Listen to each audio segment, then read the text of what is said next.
Vamos a comenzar la lección en esta mañana. Pero antes que nada vamos a orar. Padre Santo y Padre bueno, Señor, te bendecimos, te glorificamos, Dios, y te damos las gracias por habernos permitido levantarnos en esta mañana y acudir a tu santo templo. Gracias, Señor, por los hermanos que ya temprano están aquí en tu templo, los hermanos que vienen de camino y aquellos que no podrán estar con nosotros.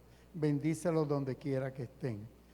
Ilumina nuestro entendimiento, Señor, para entender tu palabra y amarla cada día más.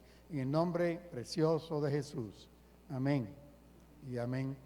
Nada, en esta mañana vamos a estar en el libro, estamos todavía en el libro del discípulo, la tercera unidad, y la lección en esta mañana se llama Visiones de Alabanza. El texto lo encontramos en Apocalipsis capítulo 7, pero hay varios capítulos aquí que vamos a estar. Todo el mundo alaba a Dios y el texto de oro es Apocalipsis 7:14. Yo le dije, Señor, tú lo sabes. Él me dijo, estos son los que han salido de la gran tribulación. La gran tribulación. Y han lavado sus ropas y la han blanqueado en la sangre del Cordero. Fíjate que ese texto del capítulo 7 es algo que nosotros conocemos. Porque ¿qué es la gran tribulación? Entonces nos han metido en la cabeza que eso es algo que va a ocurrir en algún momento en la historia. Mira, tribulaciones tenemos todos los días. Y tribulaciones hay. ¿Sabe cuántos murieron entre muertos y heridos hubo en la Primera Guerra Mundial? 37 millones. 37 millones entre muertos y heridos. 10 veces la población de Puerto Rico. ¿Pasó tribulación aquella gente? Segunda Guerra Mundial, las epidemias. O sea que meternos en la cabeza, nos han metido tanto miedo que pensamos que Apocalipsis es un libro de terror. Es un libro de terror y eso es un error. Apocalipsis es un libro de esperanza. Y el vidente Juan, que le está escribiendo a la iglesia cristiana, lo que está escribiendo es un mensaje de esperanza, de que todo aquello iba a pasar, toda la tribulación, el imperio romano iba a caer. ¿Cuántos imperios ustedes conocen que se han quedado en pie? Ninguno. Se han caído uno tras el otro. El egipcio, el romano, el griego, el inglés, el español. ¿Perdón? El Portugal, todo, pero Portugal no era tan imperio, pero sí, era un imperio. Todo, no se ha quedado en pie uno. El imperio chino, el imperio norteamericano, ya verán. El tiempo que nosotros lo vamos a vivir, posiblemente no. Pero nada, la gran tribulación no es algo, no es una época especial. Eso es lo que han tratado de vendernos, pero eso no es así. Ahora, las ropas han sido blanqueadas en la sangre del Cordero. Tus ropas y mis ropas han sido blanqueadas. Dice la palabra que sí. ¿Verdad? Que no hay que esperar la gran tribulación ni nuestra revolú. Porque cuando venimos a Cristo somos sellados y nuestra vida, nuestra ropa, nuestra inmundicia son blanqueadas en la sangre. Que eso es como que paradójico, porque tú lavarías la ropa con sangre, no sale más. Lo que pasa es que la sangre significa vida.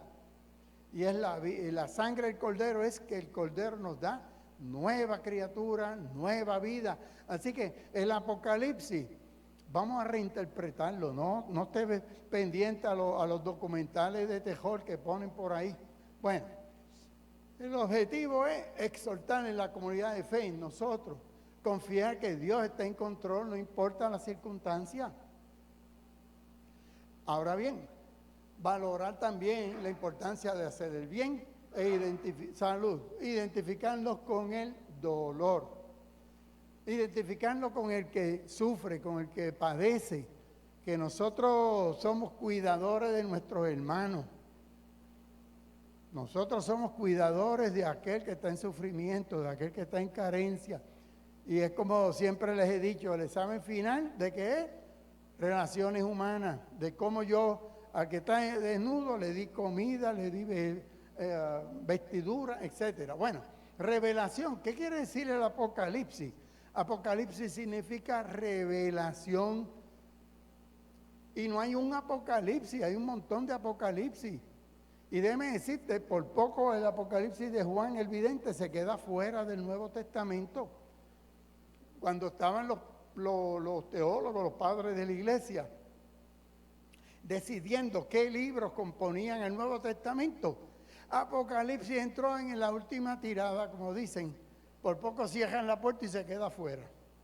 ¿Por qué? Porque los mismos padres de la iglesia decían, este libro está lleno de tantos simbolismos que puede confundir.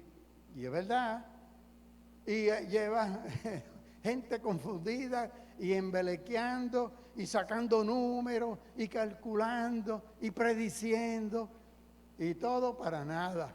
Porque el Señor dijo que el día y la hora solo el Padre lo sabe, ni los ángeles, ni el Hijo, nadie. Bueno, destrucción del mundo, y eso no es así. La revelación, Apocalipsis es revelación, una revelación, y hay cosas, el Apocalipsis, para poder entenderlo hay que ir, cuántos símbolos hay ahí, y vamos a encontrar 2 o 3. Este libro de Juan, la revelación de Juan o la revelación de Jesucristo, como también se le llama, Apocalipsis de Jesucristo, porque así es que empieza, ese es el título al principio. Revelación de Juan o revelación de Jesucristo. Es el último libro y como les dije, por poco se queda afuera. Históricamente se sabe que esto fue escrito en el siglo I, a fines o a principios del siglo II, ¿verdad? Cuando los cristianos eran perseguidos por Roma, el imperio romano, en ese momento Domiciano es el emperador. Es el César de ese momento, el emperador. Este es un busto de Tito Flavio Domiciano. Entonces, para ellos, para los cristianos, este hombre era un bárbaro. Los estaban lastimando, persiguiendo, matando. Estas son monedas de esa época en oro, ¿verdad? De Tito Flavio Domiciano. ¿Qué pasa? Que siglos antes había Augusto. Ustedes se han puesto a pensar, porque julio es julio y porque agosto es agosto. Julio, nosotros usamos el calendario romano. Julio por Julio César y agosto por el César, Augusto César. Le pusieron agosto, por eso que están en el calendario ahí. Así que Agosto, que era sobrino de Julio César, se proclamó como un dios casi. Y cuando él muere, el Senado lo declara Dios. Cuando Domiciano, 100 años después, está la iglesia cristiana, querían exigir que los cristianos adoraran al César. Había que adorarlo, había estatuas, porque era divino el César. Así que los Césares se proclamaban Señor de señores, hijos de Dios. Y los cristianos reservaban únicamente ese título ¿a quién? A Cristo el Señor, ¿verdad? Así que como dice Apocalipsis 4:8, santo, santo, santo, santo es el Señor, Dios Todopoderoso, el Curios Theos Pantocrator. Eso quiere decir, Curios es Señor, Theos Dios, Pantocrator el Todopoderoso. En el siglo III, a mediados, en el concilio de Nicea, se declara a Jesucristo Pantocrator y Alfa y Omega, principio y fin. O sea, se le dan los atributos que el pueblo hebreo le daba a Yahvé, ¿verdad? Así que para los cristianos, Cristo era el Todopoderoso.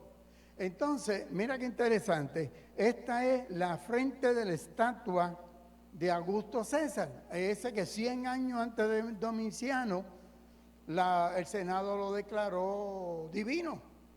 ¿Qué hicieron en el siglo III, siglo IV? Esto es en Éfeso, en lo que es Turquía, en una ruina, se encuentran esta estatua. ¿Qué tiene en la frente esa estatua? Una cruz. Los cristianos cuando tumbaron el imperio romano, cogieron las estatuas de los Césares y le metieron, lo sellaron con una cruz. Y qué interesante, esto se encuentra en las ruinas de la ciudad de Éfeso, allí en el Asia Menor, en hoy Turquía. Así que esto es porque Cristo es el Señor, no es el César. Y esa era la forma de expresar los cristianos, que ellos adoraban solo un Dios y que Jesucristo es el Señor, no el César. Así que la siguiente es una lista de algunas fechas importantes en el contexto histórico de Apocalipsis. No sigan viendo todos esos documentales fantasiosos que se venden y el fin del mundo y las olas. Mira, siempre desde que el mundo es mundo ha habido problemas y ha habido destrucción. ¿Usted se ha puesto a pensar por qué desaparecieron los dinosaurios? Porque se cree, porque tampoco se sabe, que cayó un meteorito en la Tierra y destruyó todo lo que estaba vivo. O sea, que ha habido ciclos de vida. Y ese no es el punto es el día, ahora, y como dice el Apocalipsis, esto va a ocurrir pronto. O sea, que esa es una de las... Mira, en el año 30 muere y resucita el Señor. Año 60, la muerte de Pedro y Pablo. La persecución de los cristianos empieza bajo Nerón, que después se suicidó, el loco este. Año 70 al 73 se destruye el templo de Jerusalén y se persigue a todos los judíos. Luego empieza una pugna, una lucha entre los cristianos y los judíos en ese año y se tienen que ir a la diáspora. En el año 90 probablemente es cuando se escribe el libro del Apocalipsis, ya se separa la iglesia cristiana del judaísmo. En el año 81 al 96, Domiciano es el emperador y entonces impone con fuerza el culto divinizante, culto de hay que adorar al César y se arremeten, se arrecian las persecuciones. Así que Domiciano en ese año 95 es cuando se está persiguiendo a la iglesia, están sufriendo, están los mártires bañados en sangre. Los mártires, eso lo hemos visto, los llevaban a los leones, les prendían fuego. ¿Saben que los ponían una estaca, prendían fuego? Porque como los cristianos somos la luz del mundo, Cristo es la luz del mundo, ¿verdad? Y dice que alumbre vuestra luz. Pues mira, los cogían vivos, los enganchaban, prendían fuego para que alumbraran las cajeteras. O sea que fue una persecución que uno dice, no, porque la tribulación va a ser. Y esa gente no estaban en tribulación. Por eso el vidente les escribe a ellos. Entonces, este vidente Juan está preso en Patmos. ¿Y cuál es el delito? ¿Por qué Juan está preso en Patmos? Patmos es una isla. Porque están proclamando el señorío de Jesucristo. Apocalipsis 1:9, Apocalipsis 2:10. En el 1:9 dice, yo Juan, hermano de ustedes, participo de la tribulación en el reino y en la paciencia de Cristo. Por causa de la palabra y del testimonio de Cristo, estaba yo en la isla de Patmos. El mismo libro nos dice dónde él está y la causa de su arresto. Eso, si en ese mapa, los que están más cerquita van a ver la bota de Italia, Grecia, el mar Egeo. En el mar Egeo, ahí entre Grecia y Turquía, lo que era el Asia Menor, donde están las 7 iglesias, ahí frente a las 7 iglesias, en ese mar Egeo, está la isla de Patmos. Ahí era que estaba Juan, el vidente. Aquí lo vemos mejor. Mira las 7 iglesias de Apocalipsis. Recuerden que el Apocalipsis empieza escribiéndole él a las 7 iglesias, ¿verdad? Él empieza escribiéndole a un mensaje, dice el ángel, y Éfeso, en ese mismo orden, Éfeso, Esmirna, Pérgamo, Tiatira, Sardis, Filadelfia, la Odisea. Y mira Patmos, una de esas islas grandes, era una isla como que se usaba como prisión, estaban allí. Así que él escribe, comienza el Apocalipsis escribiéndole a esas 7 iglesias. El mismo libro nos indica que fue escrito como un mensaje, empieza de parte de Dios a las 7 iglesias que están en tribulación y en persecución. Así que esto nos da a entender que el vidente Juan era un pastor de esa área. Y entonces él está escribiendo un mensaje de pongan las cosas, arreglen sus asuntos, pero sabemos que las 7 iglesias están en tribulación. Sabemos que las 7 iglesias están en persecución. Y hay una esperanza. Y ese es el libro, un libro de esperanza, que Dios va a intervenir en la historia tuya, en la historia mía. Así que es un clamor de justicia. Fíjate que Apocalipsis 6:10 dice, ¿hasta cuándo, Señor? ¿Cuántas veces usted no ha dicho eso mismo en su casa? ¿Hasta cuándo, Señor, vamos a estar aguantando tanta criminalidad? Ya vieron el weekend las noticias de las gangas estas en Mayagüez, dedicadas por unos dineros a matar al que sea, y hermanos mandando a matar hermanos.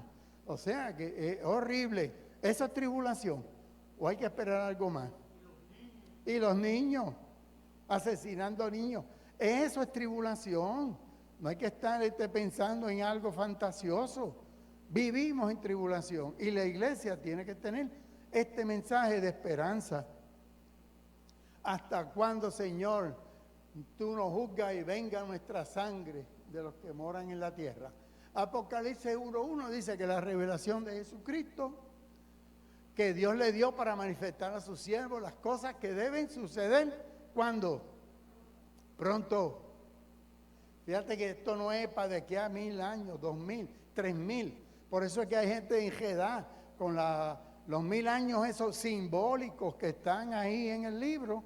Se pasan haciendo numeritos y a predecir, Cristo viene, entonces cuando no viene, no, Él vino en las nubes.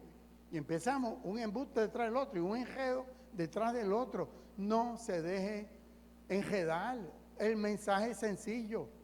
El mensaje es, todo esto debe suceder pronto. Y esto es un mensaje para la iglesia de esa época. La iglesia perseguida por el Imperio Romano. Aquella gente los mataban en el circo romano. Los tiraban a los animales, a las fieras, a los gladiadores.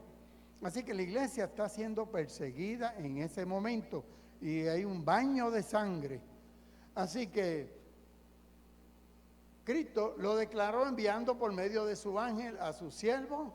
O sea, de parte de Dios, la revelación de Jesucristo que viene de parte de Dios a través del ángel y a través de Juan. Así es que él hace la cadena de evidencia. Yo estoy hablando porque Dios, a través de Jesucristo, a través del ángel, a través de Juan. 1, 2. Y da fe de todo lo que ha visto, de la palabra de Dios y del testimonio de Jesucristo. Eso es lo que está él hablando. El verso 4. Yo, Juan, me dirijo a las 7 iglesias. Las 7 iglesias que vimos, el mapa de las 7 iglesias que están ahí al principio del libro de Apocalipsis. Que la gracia y la paz esté con ustedes de parte del que, y aquí empiezan los símbolos. Dice, del que es, el que era y que ha de venir. ¿Quién? Si nos vamos al Génesis, dice que cuando Moisés preguntó, ¿y de parte de quién yo voy? Y le dice de Yahvé, de Jehová, las 4 letras, que es el que se sustenta en sí mismo, que quiere decir que es eterno, que es, era y ha de venir. Pero ese es, era y ha de venir, la iglesia se lo aplica a Jesucristo también. Y el que ha de venir, y de los 7 espíritus, ¿qué son los 7 espíritus? Eso le han sacado punta. Los 7 espíritus puede ser el Espíritu Santo, porque 7 es el número perfecto, pero pueden ser 7 ángeles. De hecho, mira ahí abajo, Uriel, Rafael, Raguel, Miguel, Gabriel, Saicael, Jeremiel. ¿Quiénes son estos? La literatura apocalíptica judía. Ángeles, pero que los traemos de la herencia judía, porque esto no es herencia cristiana. Sí, en la Biblia te habla de Miguel, de Gabriel, pero los demás No están en la Biblia, muchos de ellos. O sea, estos son 7 ángeles. Entonces, el Apocalipsis está hablando de estos 7 espíritus, estos 7 ángeles, o es el Espíritu Santo, o son las 7 iglesias. Es importante para ti y para mí, ¿verdad que no? No se ponga, porque hay gente que se ha puesto hasta a pelear, y la iglesia se excomulgaban. Ustedes leen la historia de la iglesia, se excomulgaban unos a otros en la iglesia por esto. Una parte diario, otros se perseguían. Ya vemos a los protestantes persiguiendo a los católicos, o persiguiendo en la iglesia en Inglaterra, o la iglesia católica persiguiendo a los protestantes con la Inquisición, tanto allá como en América. Las cruzadas, porque había que, en nombre de Dios, había que, al que fuera, al que fuera. Así que, y de Jesucristo, de hecho, de las cruzadas en la historia, Abraham, es interesante, porque en las cruzadas se nos dice que los cruzados, cuando entraron a Jerusalén, mataron a todo el mundo, a los mahometanos, islam, cristianos, al que fuera, mujeres, niños, los cristianos. Cuando entró el Saladino, Saddam Adin, entró, permitió que salieran todos, que abandonaran, o sea, la plaza, que salieran de allí, y él les perdonaba la vida. ¿Quién fue que hizo la voluntad de Dios? Los árabes. Los cristianos fueron unos bandidos, así que no le haga caso a todo lo que le digan. Bueno, él entonces dice, y de Jesucristo, el testigo fiel. Entonces, ¿tenemos la Trinidad? Puede que sí. Yahvé, el que era, ha de venir, el Espíritu Santo, y de Jesucristo, el testigo fiel, soberano de los reyes de la tierra. Fíjate cómo el vidente escribe, olvídate de los César. Este es el verdadero soberano y rey de reyes. Él nos amó y con su sangre nos lavó de nuestros pecados. Así que entonces, el Apocalipsis es un mensaje de esperanza. Entonces, ¿qué vamos a hacer con el 7? ¿Verdad? Mira, ese número 7 es un número simbólico. Muestra la preferencia que tiene Juan. Aparece 54 veces en el Apocalipsis. El número 7. No se empeñe usted ni le haga caso a los que quieren decir esto es esto. 7 candelabros, 7 estrellas, lámparas, cuernos, ojos, sellos, truenos, plagas, copas. El 7 es un número perfecto y se encuentra en todo el Apocalipsis. 7 lo que significa es perfección, plenitud. Olvídate si había 7 ángeles, 7 plagas, 7 cuernos. Bueno, entonces el 1.8 dice, Dios, el Señor dice, yo soy el alfa y el omega. ¿Qué es el alfa y qué es la omega? Alfa es la primera letra griega del alfabeto y omega la última letra. O sea, por eso que dice principio y fin del alfabeto. El principio y el fin, que es el que era y el que ha de venir, el que, el Pantocrátor que nos dijo al principio, Dios, ¿verdad? El Señor, Dios Todopoderoso. Esto, en el primer concilio de Nicea, en el año 325 de la era cristiana, los cristianos estaban arrancando los pelos unos a otros, definiendo, claro, tenemos que ponernos en las botas, los zapatos, en las chancletas aquella gente. El cristianismo como tú y yo lo conocemos, como conocemos el Nuevo Testamento, eso no existía.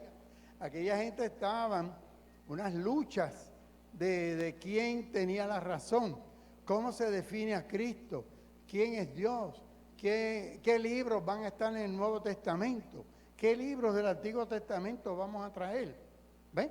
Así que entonces, en ese primer concilio de Nicea, se empieza a definir la cristología. Y se define a Cristo como todopoderoso, como el alfa y el omega, como el principio y el fin. O sea, que ustedes dirán, pero eso está en la Biblia, no tan claro. En la Biblia uno la lee y un pasaje aquí, un pasaje allá, salud. Y uno tiene que ir sacando. Así que empezamos a entender a Cristo un poquito más profundo ahí. Y entonces, ¿eso qué significa? Esto es lo que se llama un icono. Y esto en las iglesias, especialmente griegas, ortodoxas, las iglesias están llenas de cristales con esta iconografía, se llama. Si ustedes se fijan, hay unas letras ahí arriba, IC y la XC. Eso es Jesucristo. El Pantocrator, Jesucristo es el Todopoderoso. Así que entonces, ahí vamos a ver, el que decíamos ahorita, Apocalipsis 4:8, Curios Theos Pantocrator, el Señor Dios Todopoderoso. Y en el siglo III se declara que Jesucristo es el Señor.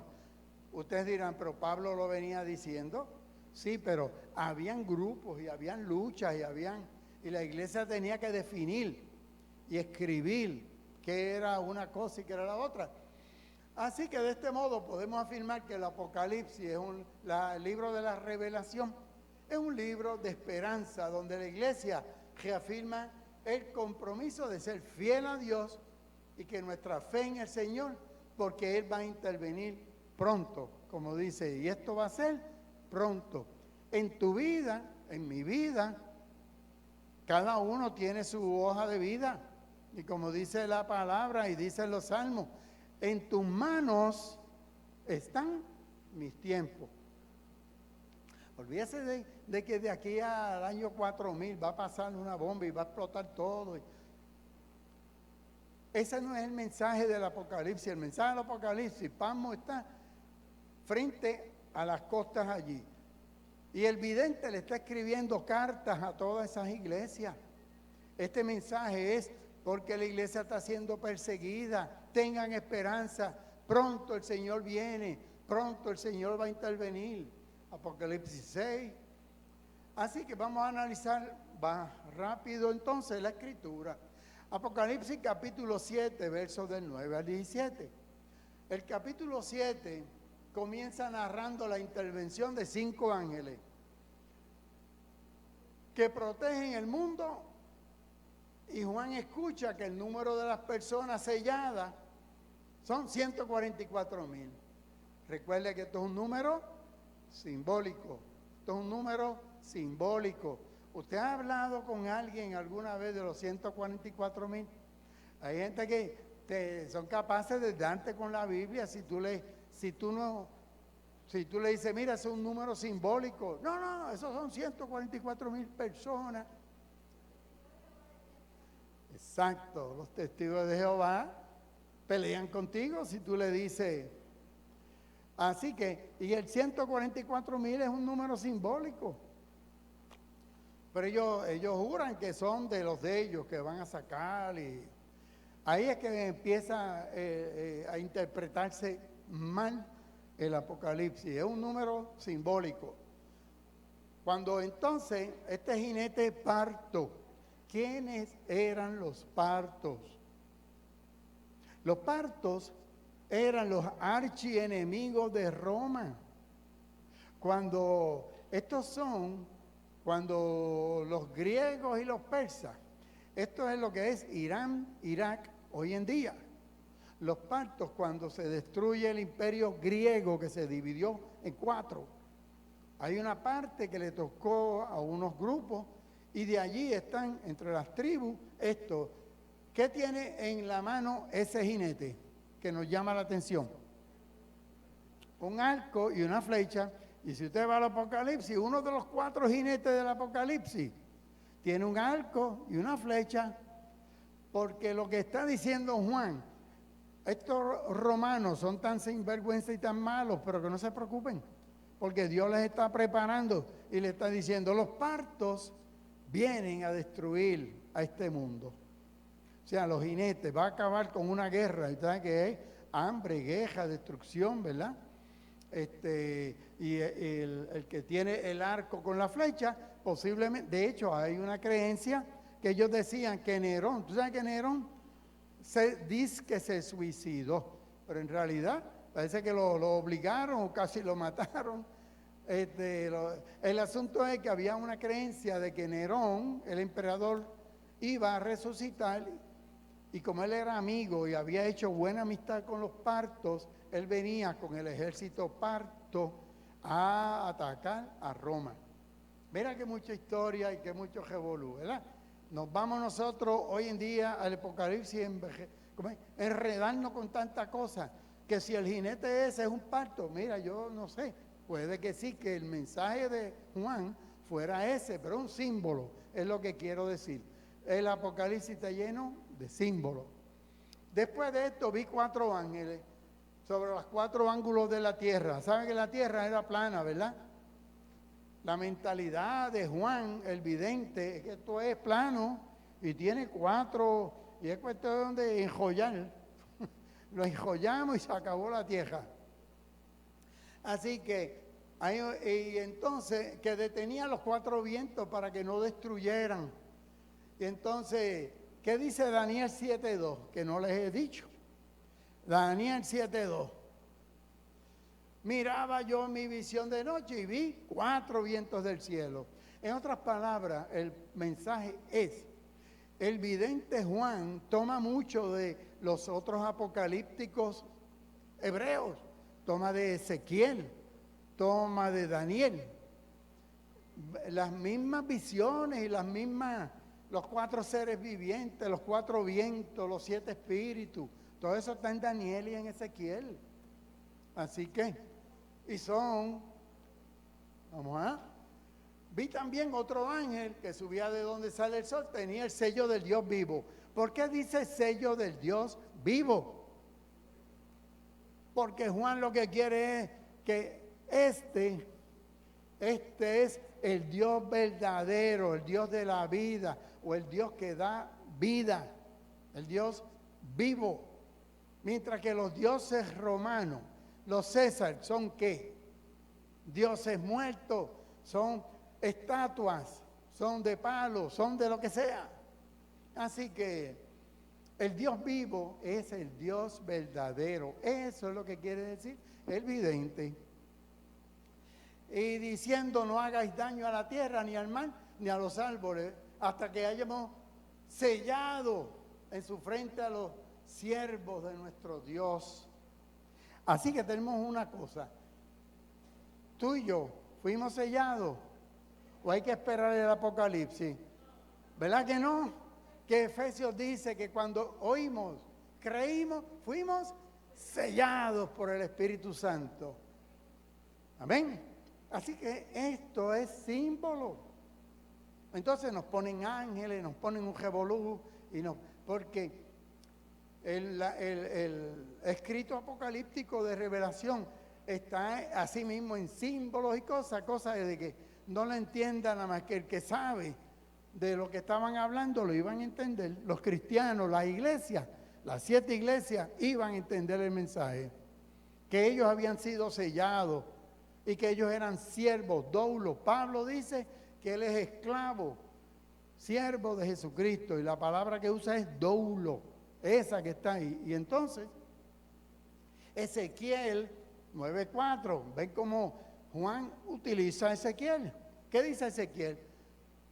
Ponle una señal en la frente a los que gimen a causa de todas las cosas repugnantes que se cometen en Jerusalén. Había tribulación en Jerusalén en el tiempo del profeta Ezequiel. Por eso Ezequiel dice, ponle un sello en la frente. Y Juan dice, pues vamos a ponerle un sello también. Y Pablo dice que somos sellados por el Espíritu Santo de Dios. Así que el tema de sello, Efesios dice, ustedes luego de haber oído la palabra, haber creído, fueron sellados por el Espíritu. Que es las arras, las garantías. El Espíritu Santo es la garantía de que somos el pueblo de Dios. Así que los que están aquí, todo el que ha creído en Cristo está sellado. No hay que esperar el Apocalipsis ni la destrucción del mundo. los 144,000 sellados. Estoy a prisa porque es que es mucho. Yo oí el número de los sellados, dice Juan.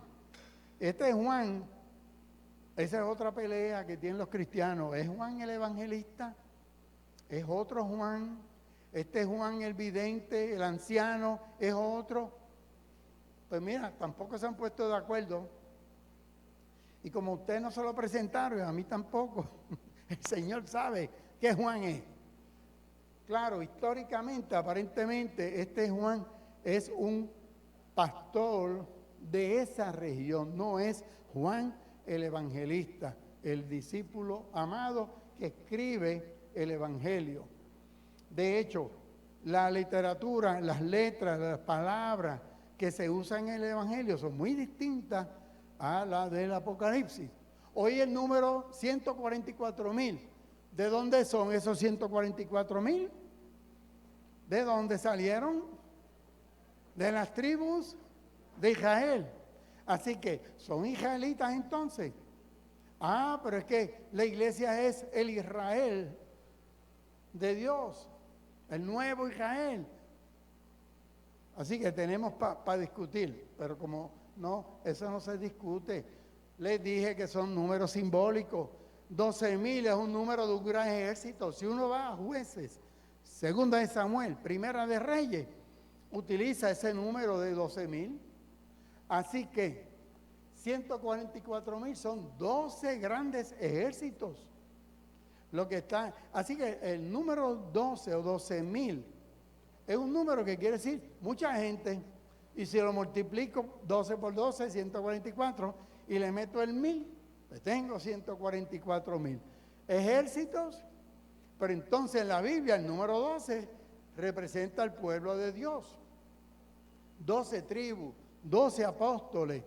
Y del mismo modo el número 1,000 representa una gran multitud. En este caso Juan escucha que hay 12,000 de cada una de las tribus, del verso del 5 al 8. Así que 12 por 12, 144, y por 1,000, pues ya lo tenemos. Así que este número representa la totalidad ¿de qué? Del pueblo de Dios, punto. No se rompa la cabeza. Y si el testigo de Jehová dice que son 144,000 testigos de Jehová, pues que se lo siga creyendo, si eso lo hace feliz. Usted y yo sabemos que es un número simbólico y representa la totalidad del pueblo de Dios. Y aquí empieza a enumerar cada una de las tribus. El problema es que hay 2 tribus que no están. Hay 2 tribus, ¿ves? Que se las marqué. Manasés está añadido, José también, porque Dan y Efraín no están. De hecho, cuando uno lee en la Biblia, a veces se enreda porque se pierden tribus. Y uno como que me faltan tribus aquí. Así que entonces, por eso que se añade José y se añade Manasés, porque se sacó a Efraín y se sacó a Dan. De hecho, ¿de dónde nació el Cristo? ¿De qué tribu? De la tribu del león de Judá. ¿Y de dónde nace el anticristo? De la tribu de Dan. Por eso es que entonces hay la multitud vestida de ropas blancas. Vamos a las ropas blancas. Apocalipsis 7:9 dice que había una gran multitud, que había naciones, tribus, pueblos, lenguas. Eso no se le parece al libro de los Hechos, cuando cayó el Espíritu Santo, el día de la Pentecostés. No estaban representados pueblos, naciones, tribus, lenguas en el libro de libro de los Hechos. Y la ropa, la estola o estolé, blanca y palmas en las manos. Estola o túnica, ¿qué significa? Símbolo de dignidad, símbolo de victoria. Eso es la túnica blanca, la estola, ¿verdad? Palmas, símbolo de victoria. Por eso es que el Señor, cuando entra a Jerusalén, le tiraban palmas, porque era el Rey de Reyes, Señor del Señor. Así que la ropa blanca significa, de hecho, los emperadores, cuando venían de la guerra, se vestían de blanco, los grandes guerreros, porque la vestidura blanca es símbolo de dignidad y de victoria. Así que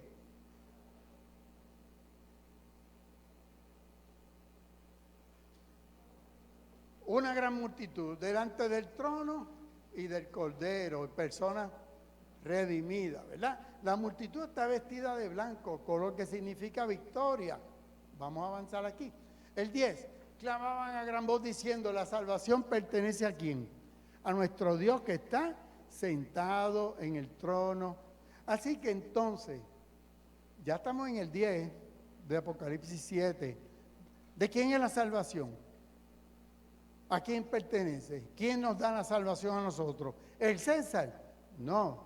¿Los reyes? ¿Los gobernadores? Menos. Jesucristo es el Señor, el Pantocrátor. Ese es el mensaje. Por lo tanto, gritaban, la salvación viene de nuestro Dios, según nos dice Nueva Versión. Así que la salvación viene de Dios, ¿verdad? Y todos los ángeles que estaban alrededor, y los ancianos, y los 4 seres vivientes, adoraron, proscuneo. Proscuneo es, se arrodillaban, se tiraban al suelo como adorando en el piso, ¿verdad? Ezequiel, volvemos a Ezequiel, vamos para atrás.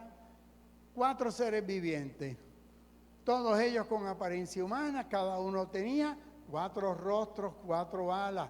Los 4 seres vivientes que están en el trono que está viendo Juan el vidente. Ya Ezequiel lo nombró. Estos 4 seres vivientes que están mencionados, Apocalipsis 4, son seres espirituales.